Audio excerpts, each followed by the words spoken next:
Critical controls. Have you defined how you want them to perform, and are you measuring this?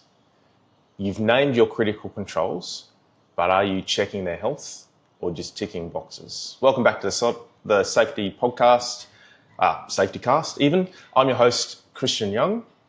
In episode 1 of the Critical Controls series, we talked about defining critical controls clearly. Today, we're going to go a bit deeper. And again, for those watching, I do have some notes here which I'm going to refer to so I can give you the best value. And we're going to go deeper thinking about, do we define how we want our critical controls to perform?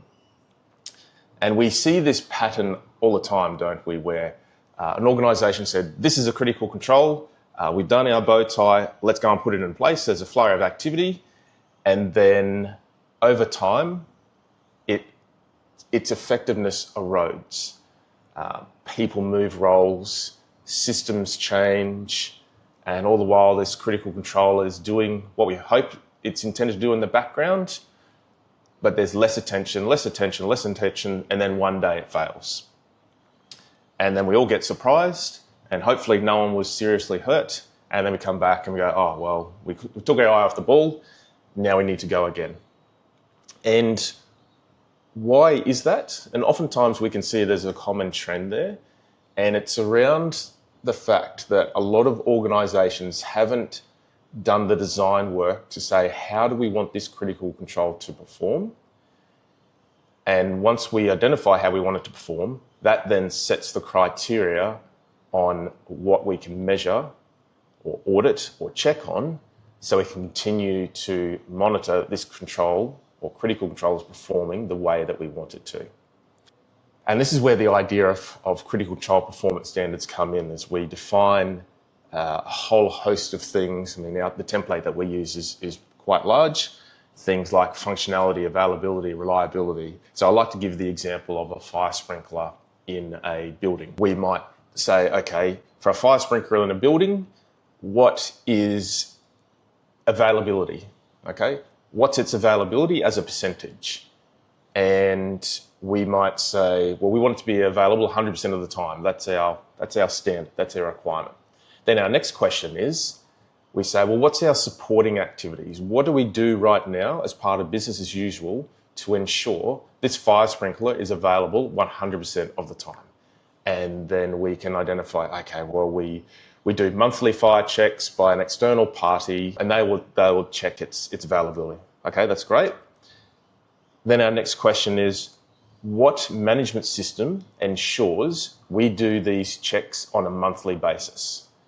And then we'll say, well, we have a maintenance strategy, a recurring work order. Every 30 days it comes out, the service technician does that work. Okay, great. Then the last bit here in this sequence is which organisational role is responsible for ensuring that the person comes out every 30 days and that system is working. And we might say, okay, the engineering manager or something like that. So that's an example where we define its performance. We say, what do we do as part of business as usual to make sure that is done? We say, what management system will ensure that is done, and who is the role responsible?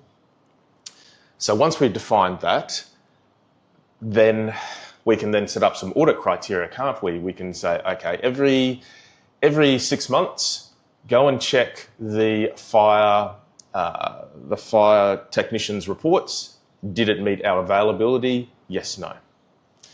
So that's an example of going deep in defining performance criteria, mapping it into our management system. So what are we doing right now? Which then allows us to set some criteria on how are we going to check for this? How are we going to make sure it drifts, it's staying on track? There's a number of other things that we can do inside the performance standard as well. So things like failure modes, warning signs if it's going off track, and what are we going to do to stop it from happening?